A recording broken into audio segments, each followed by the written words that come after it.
Morning students, last videos में हमने voice के बारे में पढ़ा था और आज हम पढ़ेंगे क्लोज के बारे में। क्लोज है क्या? क्लोज क्या है कि एक meaningful part of a sentence which has its own subject and a verb. यानी कि सेंटेंस हमारा क्या होता है कि हमारा कलेक्शन ऑफ वर्ड्स होता है जो कि हमें एक कंप्लीट सेंस देता है। वैसे ही जो क्लोज है उसकी भी अपनी कंप्लीट सेंस होती है और वो क्या है कि सेंटेंस का ही एक पार्ट है जिसका खुद का एक सब्जेक्ट भी होगा और एक वर्ब भी होगी। तो चलो हम डेफिनेशन देख लेते हैं। The meaningful part of a sentence which also has its own subject and finite verb. अब फाइनाइट वर्ब क्या होती है, सब्जेक्ट क्या होती है, ये भी पता होना चाहिए क्लोज के बारे में। तो सब्जेक्ट तो क्या होता है, जो हमारा डूअर होता है, यानी कि काम करने वाला होता है हमारा सब्जेक्ट, उसको बोलते हैं हम डूअर भी बोलते हैं। और फाइनाइट वर्ब क्या होती है? फाइनाइट वर्ब वो होती है जो कि जिसके ऊपर हमारे टेंस का इफेक्ट पड़ता है, पर्सन का इफेक्ट पड़ता है, टाइम का इफेक्ट पड़ता है, जिसपे हमारे ये सब इफेक्ट पड़ेंगे, सिंगुलर प्लूरल नाउन, इनका जो इफेक्ट पड़ेगा वो हमारी क्या है, फाइनाइट वर्ब है। अब देखते हैं कि हमें जो क्लोज है उसका कैसे पता चलेगा कि ये क्लोज है, कहाँ है। जब सेंटेंस में हम देखेंगे तो हम उनको सेपरेट कर सकते हैं इजीली कि ये क्या है, इतना पोर्शन हमारा क्लोज है। कब करेंगे सेपरेशन? जब हमें ये पता होगा कि क्लोज की हमारी क्या है, कंडीशन क्या है कि उसका एक सब्जेक्ट होना चाहिए और एक फाइनाइट वर्ब भी होनी चाहिए।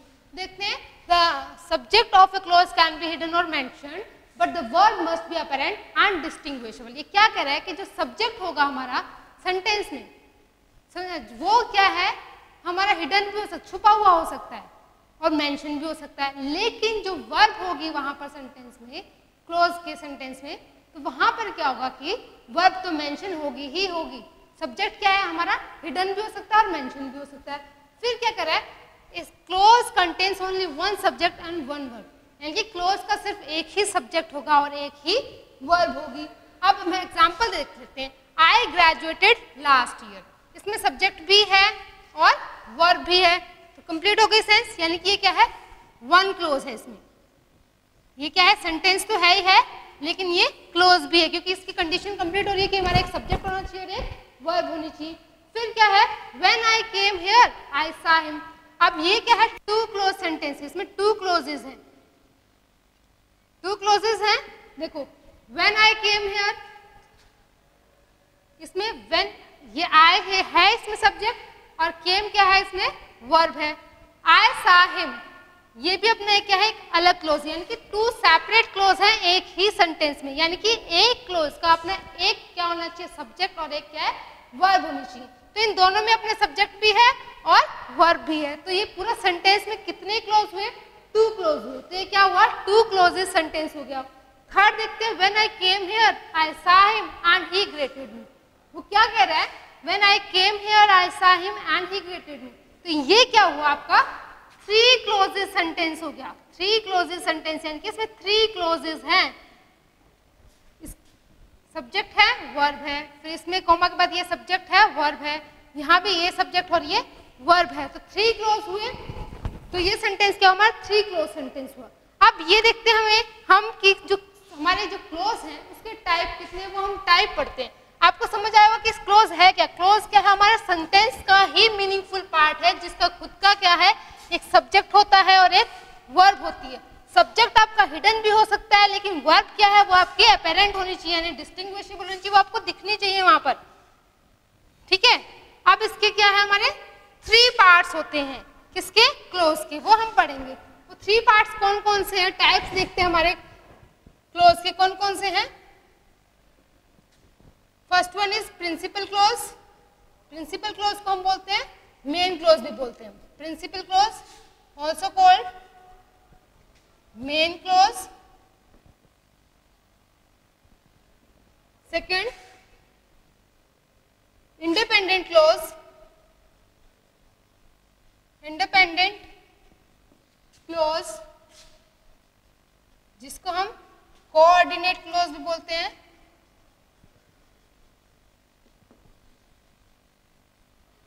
थर्ड आता है हमारा डिपेंडेंट क्लोज जिसको हम बोलते हैं सबऑर्डिनेट क्लोज।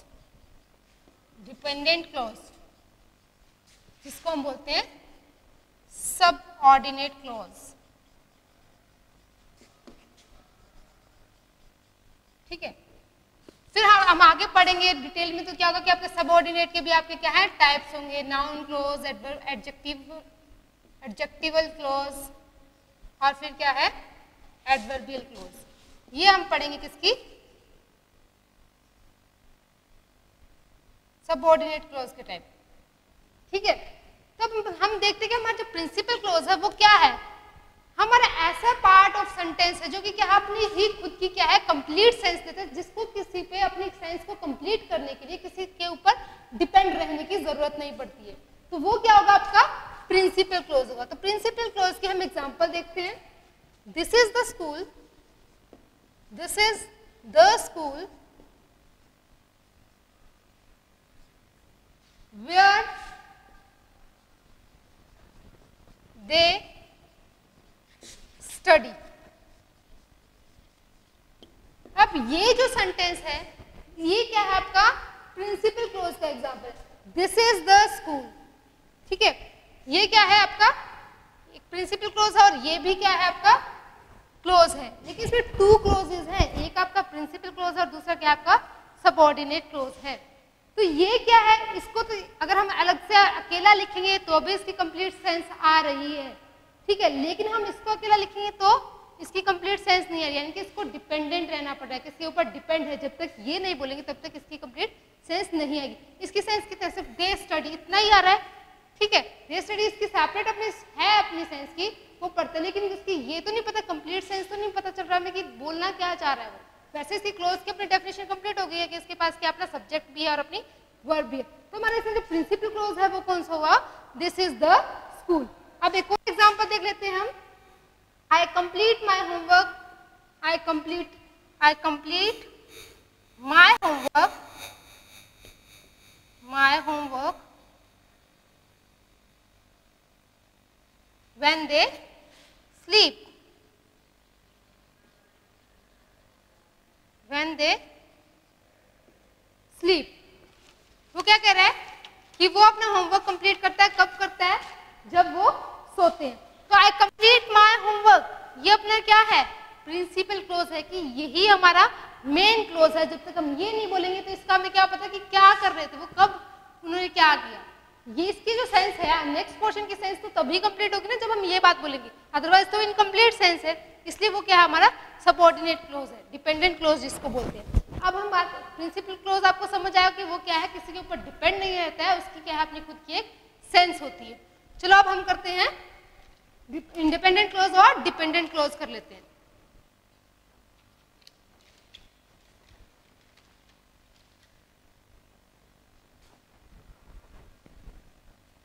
अब इंडिपेंडेंट वर्ड से ही आपको पता चल रहा होगा कि ये किसी के ऊपर डिपेंड नहीं करता है, इसकी अपनी खुद की क्या है मीनिंग निकलता है इनका, ये मीनिंगफुल सेंटेंस अपना खुद बनाता है, इसको किसी की जरूरत नहीं पड़ती अपने मीनिंग को कंप्लीट करने के लिए। ठीक है, और ये जो हम देख लेते हैं कि इंडिपेंडेंट वर्ड से क्या पता चल रहा है, इंडिपेंडेंट क्लोज वर्ड से ही आपको पता चल रहा है कि इसको डिपेंड नहीं रहना है किसी ऊपर, इसकी सेंस अपने आप ही खुद में ही क्या है कंप्लीट हो जाती है, क्योंकि ये अपना मीनिंगफुल सेंटेंस खुद ही बनाता है। और इसमें ये क्या है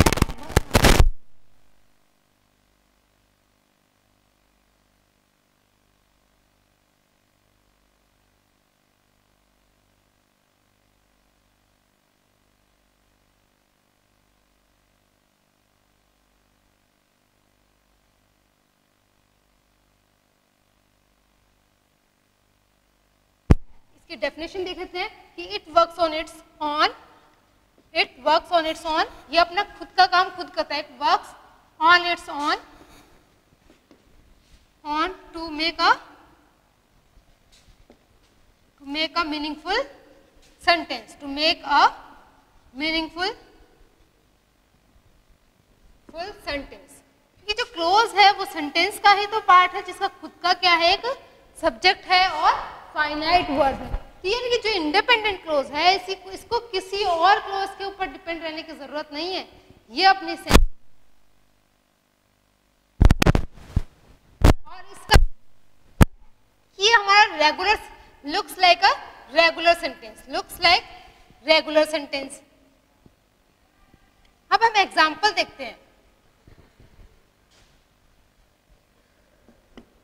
फिर क्या है ये टू इंडिपेंडेंट क्लोजेस को कोऑर्डिनेटर्स की हेल्प से ज्वाइन करता है, कनेक्ट करता है। Two independent clauses can be connected with the help of coordinators, can be connected with the help of coordinators. ठीक है,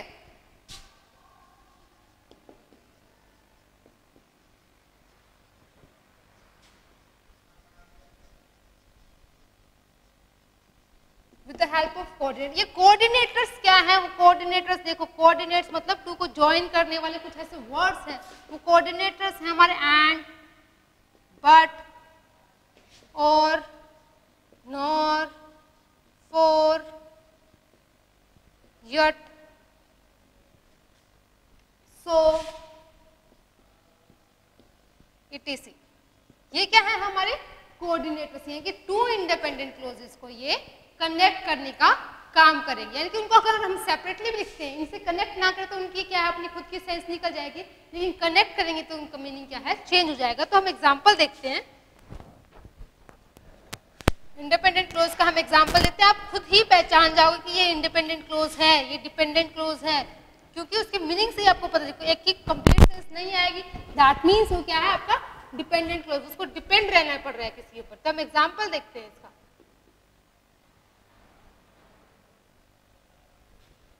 He is a wise man. He is a wise man. ये देखो, इसको किसी के ऊपर डिपेंड रहने की जरूरत पड़ रही है क्या? नहीं ना, क्योंकि इसका अपना सब्जेक्ट भी है, वर्ब भी है, और इसकी क्या है, कंप्लीट मीनिंगफुल सेंटेंस भी बन रहा है। फिर अब हम देखते हैं कि टू इंडिपेंडेंट क्लोजेस को कैसे जोड़ते हैं। पहले हम टू इंडिपेंडेंट क्लोजेस सेपरेटली लिखेंगे, फिर उनको कनेक्ट करेंगे। ठीक है, I want to buy a phone, I want to buy a phone, right? फिर but I don't have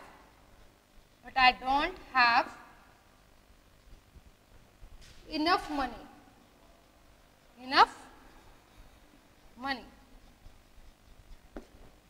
I want to buy a phone. ये आपका क्या है, कंप्लीट इंडिपेंडेंट क्लोज है। बट को छोड़ दो एक बार, I don't have enough money, this is your second independent clause. अब टू इंडिपेंडेंट क्लोज है, अगर हम इनको सेपरेट लिखेंगे तो भी इनका मीनिंग निकल रहा है, लेकिन अगर हम इनको कनेक्ट कर देते हैं तो इनका मीनिंग चेंज होता है। यानी कि हमने क्या बोला था कि टू इंडिपेंडेंट क्लोज को हम कोऑर्डिनेटर्स के थ्रू क्या है, कनेक्ट कर सकते। तो वो कोऑर्डिनेटर हमने क्या लगाया, बट लगाया, इनको जोड़ने का काम किया। तो इनका सेंस क्या है कि मैं क्या है, फोन खरीदना चाहता हूँ, लेकिन मेरे पास इतने पैसे नहीं है फोन खरीदने की जितने। लेकिन अगर हम इनको सेपरेट क्या करें तो क्या मतलब कि मैं फोन खरीदना चाहता हूँ। सेकंड में क्या है, आई डोंट हैव इनफ मनी, मेरे पास ज्यादा पैसे नहीं है। उसका मतलब ये तो नहीं कि उसके पास फोन के नहीं है, क्या पता किस चीज के लिए ज्यादा पैसे नहीं। लेकिन अगर हमने इसको बट से कनेक्ट कर दिया तो इसका मीनिंग कंप्लीट सेंटेंस का मीनिंग ही चेंज होता है कि उसके पास इतने पैसे नहीं है कि वो फोन खरीद सके। ठीक है, अब हमें एक सेंटेंस और देख लेते हैं। He went to London. He went to London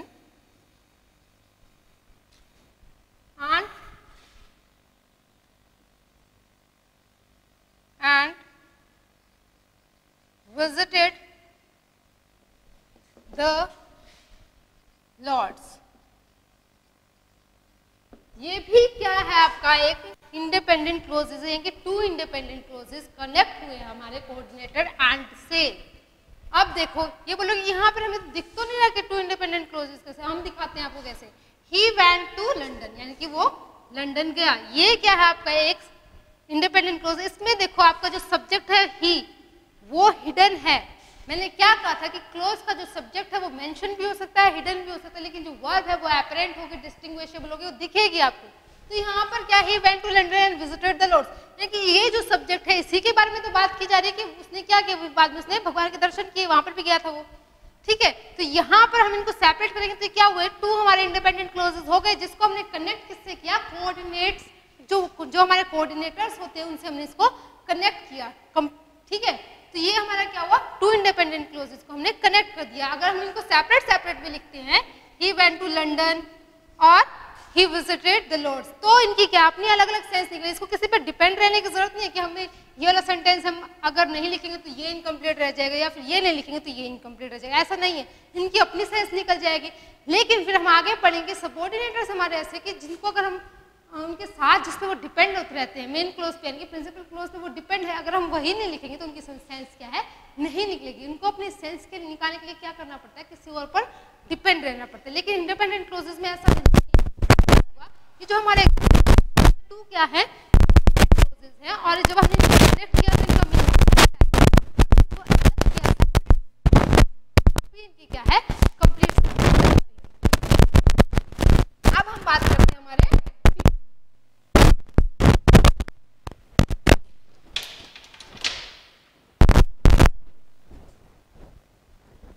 dependent clause को हम क्या बोलते हैं, सबऑर्डिनेट क्लोज भी बोलते हैं।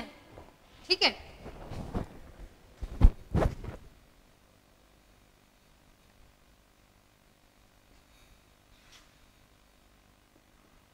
डिपेंडेंट क्लोज, डिपेंडेंट क्लोज का दूसरा नाम क्या है हमारा, सबऑर्डिनेट क्लोज। अब हम इसकी डेफिनेशन ही हम सीधा समझेंगे कि ये है क्या चीज। हमारा जो डिपेंडेंट क्लोज है वो क्या है, वो अपना फंक्शन अपने आप अकेला नहीं कर सकता। अगर हमने उसको छोड़ दिया तो क्या है, अगर वो अकेला फंक्शन क्यों नहीं कर सकता, क्योंकि वो क्या एक आइडिया या जो थॉट है वो अनफिनिश्ड या इनकम्प्लीट छोड़ देता है, यानी कि उसका कोई सेंस नहीं निकलती है अपने आप में। हमें लगता है कि कुछ ना कुछ अधूरा है, लेकिन अगर उसके साथ प्रिंसिपल यानी कि मेन क्लोज आता है तब उसकी क्या है कंप्लीट सेंस निकल, यानी कि हम ये कह सकते हैं कि वो क्या है अकेला फंक्शन नहीं कर सकता, अकेला कोई सेंटेंस कंप्लीट नहीं कर सकता, सेंटेंस मीनिंगफुल सेंटेंस वो नहीं बना सकता। जो सबऑर्डिनेटर्स हैं वो क्या है, किसी डिपेंडेंट क्लोज को हमारे इंडिपेंडेंट क्लोज से कनेक्ट करने का काम करते हैं, यानी कि वो डिपेंडेंट क्लोज है उसको क्या है इंडिपेंडेंट क्लोज से क्या है कनेक्ट करने का काम करते हैं। वो कौन करता है, हमारे सबऑर्डिनेटर्स करते हैं। वो सबऑर्डिनेटर्स वो है क्या, वो है हमारे रिलेटिव प्रोनाउंस। हम एग्जांपल देखते हैं, एग्जांपल के थ्रू हमें इजीली समझ आएगा। I know the man, I know the man who stole the watch. I know the man who stole the watch. यानी कि ये कह रहा है, अगर हम ये लिख देते हैं who stole the watch, ये क्या है हमारा डिपेंडेंट क्लोज है। I know the man, ये क्या है हमारा प्रिंसिपल क्लोज है, मेन क्लोज है। ठीक है, इसके ऊपर डिपेंड कौन रह रहा है, हमारा डिपेंडेंट क्लोज है, कि ये जो हमारा सबऑर्डिनेट क्लोज है इस पर डिपेंड है। इसकी अपने आप अगर हम इसको लिख देते हैं हु स्टोल द वॉच, क्या इसका अपना अलोन कोई मीनिंग निकल रहा है, नहीं निकल रहा। अब हमें क्या पता किसने चोरी की, लेकिन अगर हम ये लिख देते हैं I know the man who stole the watch, इसका मतलब ये कि मैं उस इंसान को जानता हूँ जिसने वॉच क्या है चोरी की थी। तो इसका मीनिंग किस पे डिपेंड है, मेन क्लोज पे डिपेंड है। एक और एग्जाम्पल करते हैं, यानी कि इसको अपने कंप्लीट सेंस कंप्लीट करने के लिए किसी पर डिपेंड रहना पड़ रहा है। He bought a car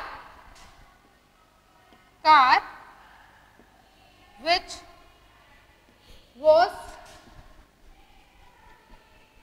too expensive.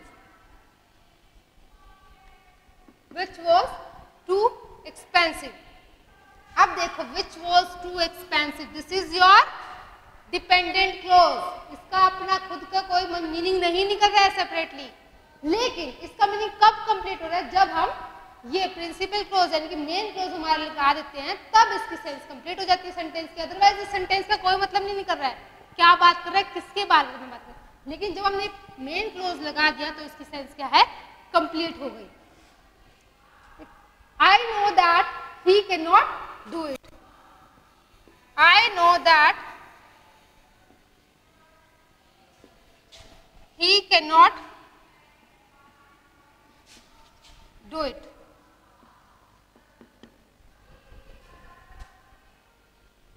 That he cannot do, I know तक क्या है अपना, ये हमारा क्या है मेन क्लोज हो गया। That he cannot do it, this is your dependent clause। इसका अपना कोई मीनिंग नहीं, आपको समझ आ रहा है। इस वर्ड्स जो डिपेंडेंट है इसी से समझ लीजिए कि वो किसी पे डिपेंड कर रहा है, यानी कि अलोन वो वर्क कर ही नहीं सकता है, उसका कोई मतलब ही नहीं निकल रहा है। लेकिन उसके साथ कोई आ जाएगा, उसे धक्का लगाने वाला जाता है तो क्या है उसका मतलब निकल आएगा, कंप्लीट सेंस आ जाएगी।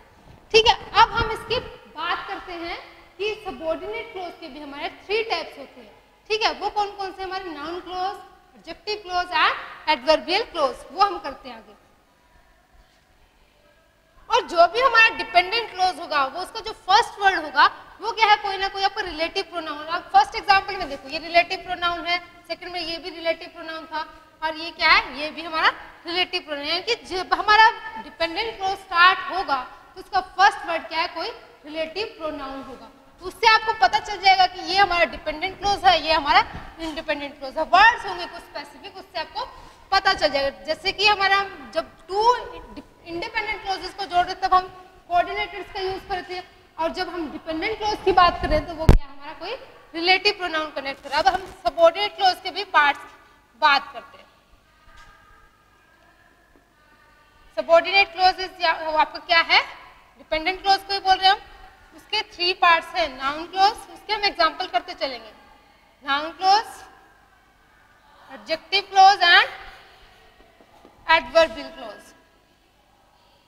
नाउन क्लोज है वो आपका नाउन की तरह वर्क करेगा, एडजेक्टिव क्लोज है वो आपका एडजेक्टिव की तरह, और एडवर्बियल क्लोज है वो एडवर्ब की तरह। नाउन का तो पता है, जो नेमिंग वर्ड्स है। एडजेक्टिव जो नाउन और प्रोनाउन को क्या स्पेसिफाई करते हैं, और एडवर्ब क्या है? नाउन, एडजेक्टिव, एडवर्ब, वर्ब, इन सबको क्या है? वो स्पेसिफाई करते हैं, इन सब पे वो फोकस डालता है। तो वो क्या हो जाती है? हमारी एडवर्ब हो जाता है। ये जो तीनों काम करेंगे वो हमारे क्या होंगे?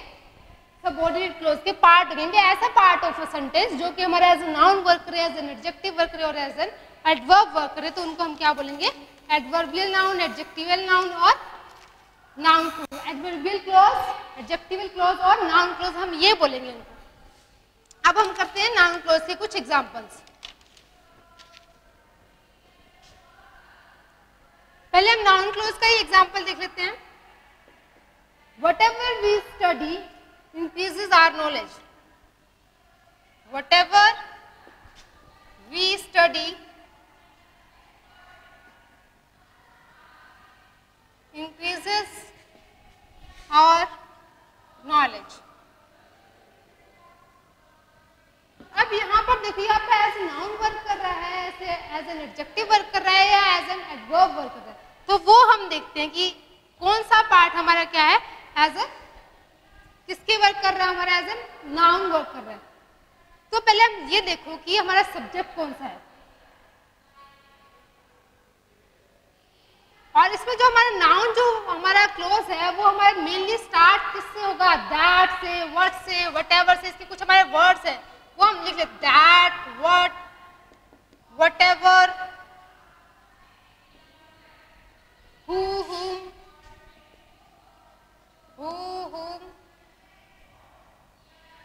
whoever, whomever,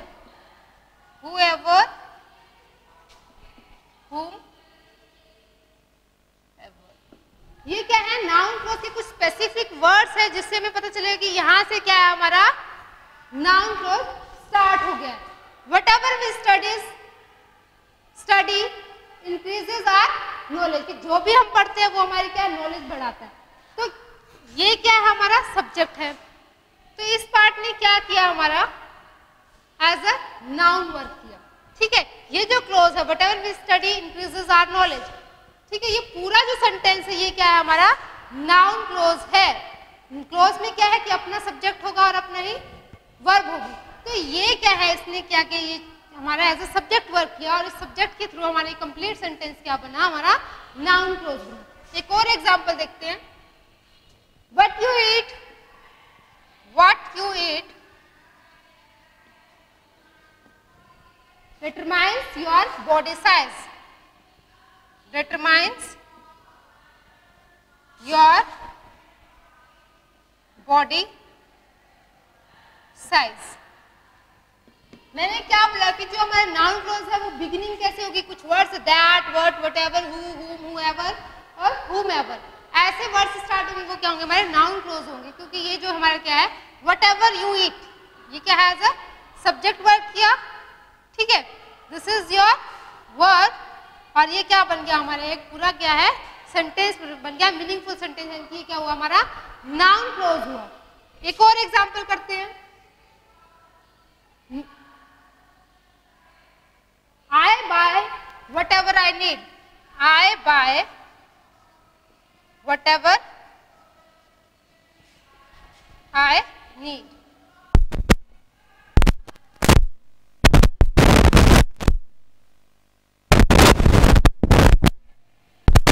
Whatever I need, यानी कि ये जो हमारा नाउन क्लोज है क्या है?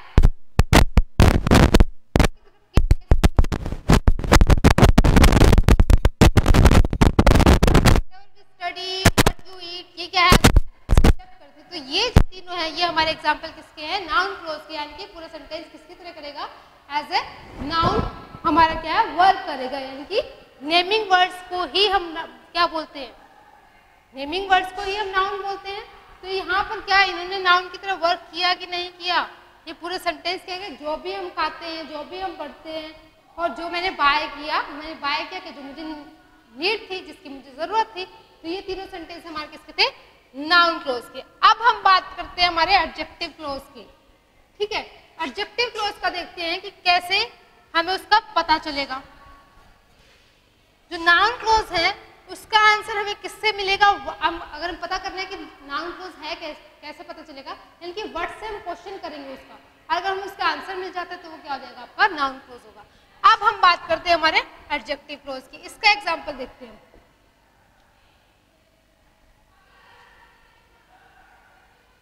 जो हमारे एडजेक्टिव होते हैं आपको पता है कि किसको मॉडिफाई करते हैं? नाउन और प्रोनाउन को मॉडिफाई करते हैं, यानी कि उसके बारे में वो इन्फॉर्मेशन ऐड देते हैं, हमें कुछ एडिशनल इन्फॉर्मेशन देते हैं। और इनकी जो स्टार्ट है वो मेनली किससे स्टार्ट होगा? हमारा रिलेटिव प्रोनाउन से स्टार्ट होंगे। और वो रिलेटिव प्रोनाउन कौन से हैं? आपको पता ही होगा रिलेटिव प्रोनाउंस कौन से हैं? That, who, whom, whose, which, और हो गया, सारे हो गए, which रह गया, that, who, whom, whose और which। ये क्या हुआ? हमारे रिलेटिव प्रोनाउन, यानी कि इनसे जो बिगिन होंगे वो क्या होंगे? हमारे एडजेक्टिव क्लोज होंगे। अब एक एग्जांपल देखते हैं। I saw a child who was crying. Who was crying? अब ये जो है ये हमारा क्या है? पूरा एडजेक्टिवल क्लोज है। Who was crying? ये जो किया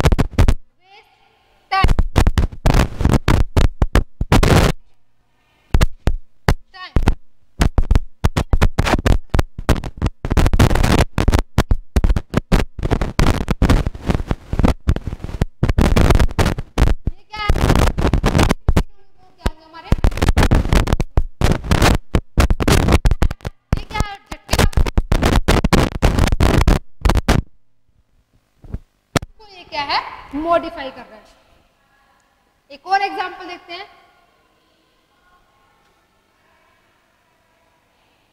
I saw a movie.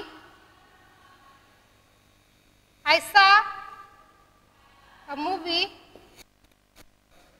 which amused me. Which amused me a lot. Which amused me, ये जो आपका एडजेक्टिवल क्लोज है उसने किसको मॉडिफाई किया? जो आपका मूवी जो नाउन है उसको क्या किया? इसने मॉडिफाई कर दिया। अब आपको पता चल रहा होगा ना किससे बिगिन होते जा रहे हैं हमारे? which, who, ऐसे ही किस सेंटेंस में that आएगा, किसी में whom आएगा, हो जाएगा, वो क्या होंगे? आपके एडजेक्टिवल क्लोज होगा। अब हमारा लास्ट पार्ट जो सबऑर्डिनेट क्लोज का बच गया है वो क्या बचा है? हमारा एडवर्बियल क्लोज की। वो कैसे उसका पता करेंगे? हम आइडेंटिफाई करेंगे, कैसे करेंगे उसका?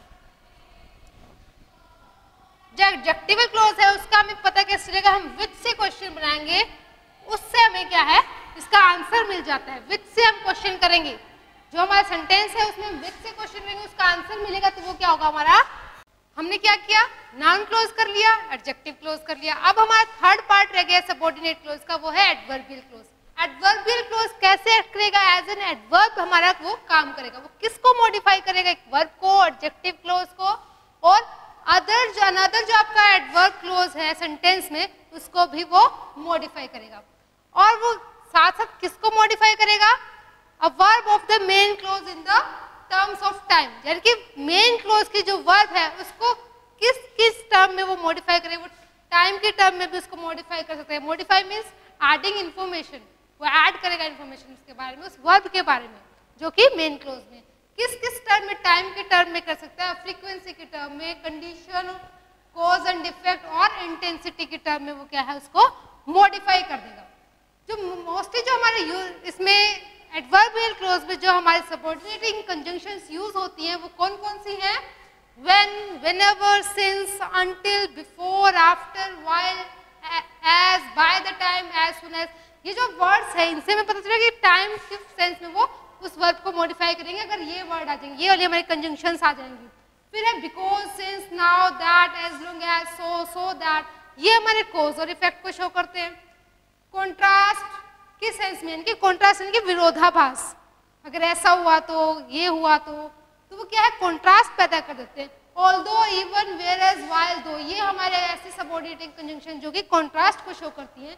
जो हमारे कंडीशन को शो करती हैं वो हमारी जो कंजंक्शंस हैं वो कौन कौन सी है, इफ, अनलेस, वेदर, वेदर और नॉट, इवन इफ, प्रोवाइडिंग और provided, that, in case, only if, ये सब हमारी किस में आएंगी, कंडीशन वाली में। ठीक है, कंडीशन को शो करेंगे, किसके बारे में कंडीशन शो करेंगे, जो हमारे वर्ब यूज हुई है मेन क्लोज में। ठीक है, अब हम एग्जांपल लेते हैं एडवर्बियल क्लोज को आइडेंटिफाई करने के लिए। Call me when you need my help। अब इसमें जो एडवर्बियल क्लोज है वो क्या है, when you need my help। ये क्या है, टाइम के सेंस में हो रहा है, टाइम के सेंस में तो, लेकिन इसने जो क्या है इस एडवर्बियल क्लोज ने कौन से वर्ब को मॉडिफाई किया, वर्ब को मॉडिफाई किया है कॉल को। ठीक है, एक और एग्जांपल ले लेते हैं। Unless you avoid sugar, unless you avoid sugar, you can't lose weight। ठीक है, इसमें unless you avoid sugar, ये जो आपका एडवर्बियल क्लोज है ये किसको मॉडिफाई कर रहा है, लॉस वेट को। ये जो वर्ब है लॉस उसको क्या है मॉडिफाई कर रहा है। ठीक है, अब हम एक और एग्जांपल ले लेते हैं। अनलेस जो हमारी वो थी उसने क्या शो किया है, मैंने क्या बोला है कि वर्ब को किन किन टर्म्स में वो मॉडिफाई करेगा, टाइम के टर्म में, कंडीशन के टर्म में, कॉज और इफेक्ट के टर्म में, इंटेंसिटी के टर्म में, वैसे वो क्या है मॉडिफाई करेगा वर्ब। फर्स्ट वाले में क्या किया, टाइम के सेंस में कर दिया, सेकंड वाले में क्या किया, कंडीशन के सेंस में कर दिया। अब एक और एग्जांपल लेते हैं। The patient had died before the doctor reached। Before the doctor reached, इस एडवर्बियल क्लोज ने कौन सी वर्ब को मॉडिफाई किया है, डाइड जो वर्ब है इसको मॉडिफाई किया। और ये जो है इस वर्ब को किस सेंस में मॉडिफाई किया, टाइम के सेंस में, यानी कि इसमें टाइम आ गया, बिफोर हमारा टाइम ऐड कर रहा है ना कि उसके आने से पहले ही क्या है पेशेंट मर चुका था। तो हमने आज क्या क्या पढ़ा, क्लोज के बारे में पढ़ा कि क्लोज है क्या। क्लोज क्या था कि part of a sentence which also has its own subject and finite verb। फिर हमने उसके तीन पार्ट पढ़े, वो क्या थे, प्रिंसिपल क्लोज, सबऑर्डिनेटिंग क्लोज और कोऑर्डिनेट क्लोज। इसको हम क्या क्या करेंगे, प्रिंसिपल क्लोज, डिपेंडेंट क्लॉज और इंडिपेंडेंट क्लॉज हमने पढ़े।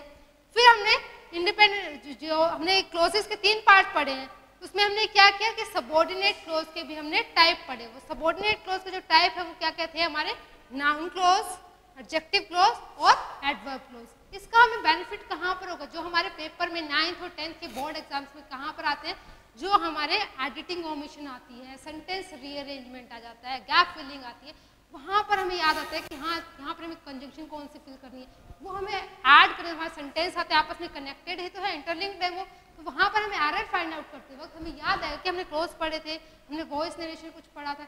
ये सब जो ग्रामर का पोर्शन है वो हम कहाँ पर यूज़ करते हैं, हमारे गैप फिलिंग, ओमिशन, एडिटिंग, वहाँ पर पढ़ते हैं। तो गाइस आज हम इतना ही करेंगे। नेक्स्ट वीडियो में हम नेक्स्ट डिटरमाइनर्स के बारे में पढ़ेंगे।